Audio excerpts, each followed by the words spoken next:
Hey guys, welcome back to Escape the Ordinary. Escape the Ordinary में हमारा nouns वाला topic चल रहा है एंड नाउन्स में आज हम कुछ पेयर ऑफ वर्ड्स देखने वाले हैं जिनके कहीं ना कहीं मीनिंग सिमिलर होते हैं और कहीं ना कहीं ये बिल्कुल सेम प्रोनाउंस होते हैं, सो दैट इनसे रिलेटेड एक्सरसाइज हम बहुत अच्छे से कर सकें। Okay, and as you all know, English is a ocean of vocabulary. आप कोई भी एग्ज़ाम फेस करिए, आप कॉम्पिटिटिव एग्ज़ाम में बैंकिंग चले जाइए, आप एसएससी चले जाइए, या आप किसी भी लेवल का कोई भी कॉम्पिटिटिव एग्ज़ाम फेस करिए, आपको उसे ऑब्जर्व करके एक ही चीज़ पता चलेगी कि if you are expert in vocabulary, if you have word knowledge perfectly, तो आपके लिए कोई भी क्वेश्चन टफ़ नहीं है, किसी भी लेवल का एग्ज़ाम आपके लिए टफ़ नहीं होगा। So learn to play with words. Okay, so आज हम देखते हैं कुछ pair of words and we will raise the level of words accordingly, but आज हमने कुछ सिर्फ बेसिक वर्ड से स्टार्ट किया है। ओके, तो ये जो पेयर ऑफ वर्ड्स है ये कुछ सिमिलर है, कुछ मीनिंग में सिमिलर है, कुछ प्रोनाउंसिएशन में सिमिलर है। ओके, तो हम शुरू करते हैं। सबसे पहला पेयर ऑफ वर्ड्स है हैबिट एंड कस्टम। सबसे पहला पेयर ऑफ वर्ड्स क्या है? Habit and custom. अब इनमें डिफरेंस क्या होता है? जो हैबिट होता है that is particularly related to individual. किससे रिलेटेड होता है ये? एक पर्टिकुलर इंडिविजुअल से रिलेटेड होता है। हैबिट का मतलब होता है आदत, जो इंसान की पर्टिकुलर आदत होती है, जो एक पर्टिकुलर इंसान की आदत होती है, दैट इज़ हैबिट। वहीं पे कस्टम क्या होता है? सोसाइटी से रिलेटेड होता है। कस्टम जो होता है, जो सोसाइटी के रीति रिवाज होते हैं, जो सोसाइटी का कल्चर होता है, उसे हम बोलते हैं कस्टम। ओके, सेकेंड है house and home. House and home आप लोगों ने बहुत बार सुना होगा। हाउस एंड होम ये जो सिर्फ एक बिल्डिंग बनी हुई है, सिर्फ जो बिल्डिंग है उसके लिए हम यूज़ करते हैं हाउस। ये सिर्फ बोलने की बात नहीं है, एक्चुअली जब हम वोकेबलरी देखते हैं तो इसमें इसका यही मीनिंग कंसीडर किया जाता है। House means just a building and home means where the family lives. Where family lives, जहाँ पर फैमिली साथ में रहती है उस जगह को हम बोलते हैं होम।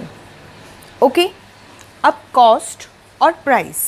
कॉस्ट और प्राइस एक ही चीज़ है, दोनों पे करना है, दोनों ही दिया हुआ पैसा है किसी भी गुड को एक्वायर करने में, बट द डिफरेंस इज़, बहुत बड़ा डिफरेंस है, एंड दैट इज़ ये जो कॉस्ट होता है ये होता है प्रोड्यूसर के लिए, या जो सेलर है उसने उस गुड को एक्वायर करने में जो पैसा दिया है, that is cost.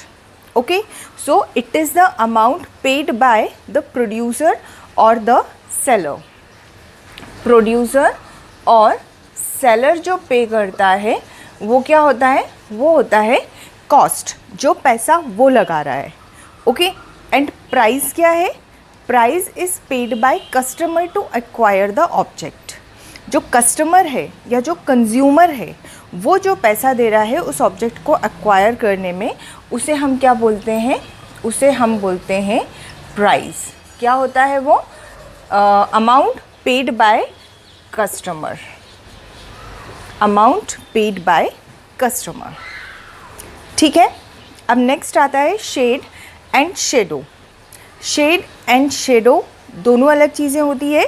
Shade is shelter. Shade is shelter. धूप से बचना है, पानी से बचना है, तो जो एक छाँव आपके ऊपर है, जो जिससे आप धूप और पानी से अपने आप को प्रोटेक्ट कर रहे हैं, that shelter is shade. Okay, and shadow क्या होता है?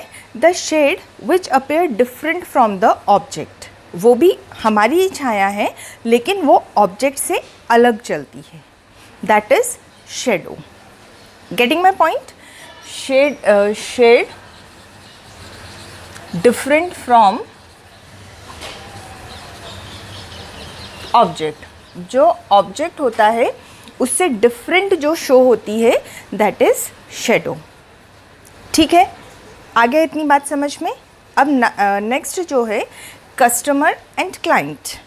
Customer and client. कस्टमर जो होता है दैट पे for goods.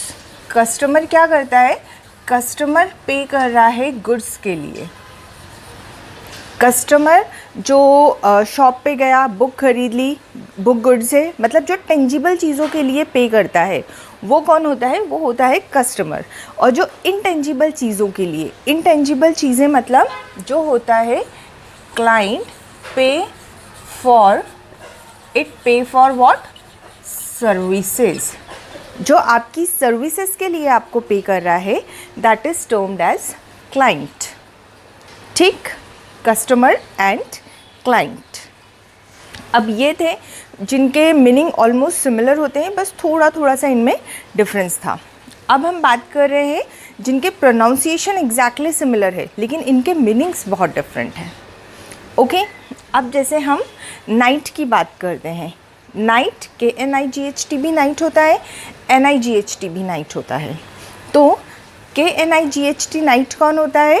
A brave king और a fighter king. Okay, a brave और अ फाइटर।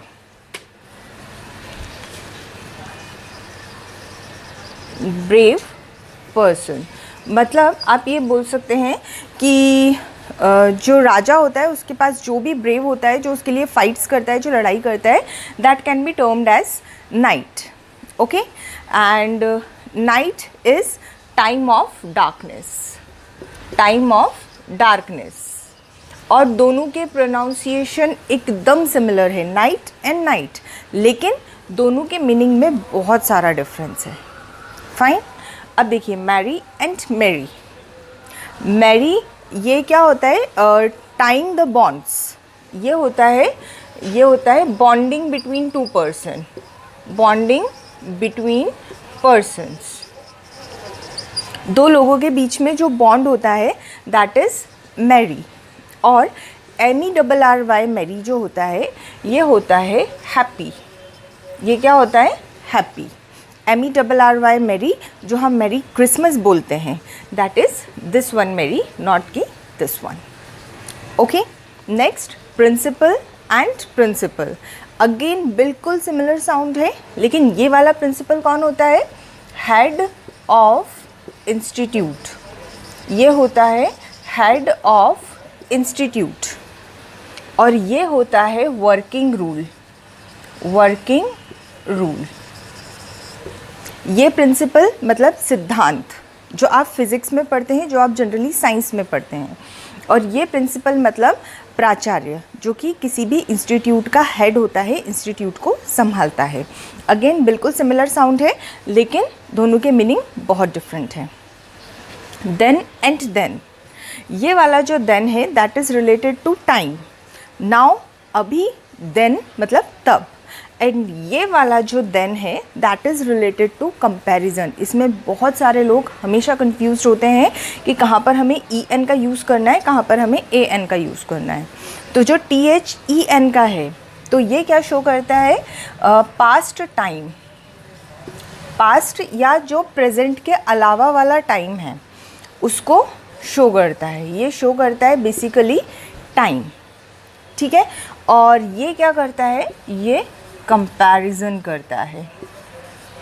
ये क्या करता है? ये कंपैरिजन करता है। Dual and dual. डुअल इसका मतलब आप लोगों को पता है, DUEL भी डुअल होता है।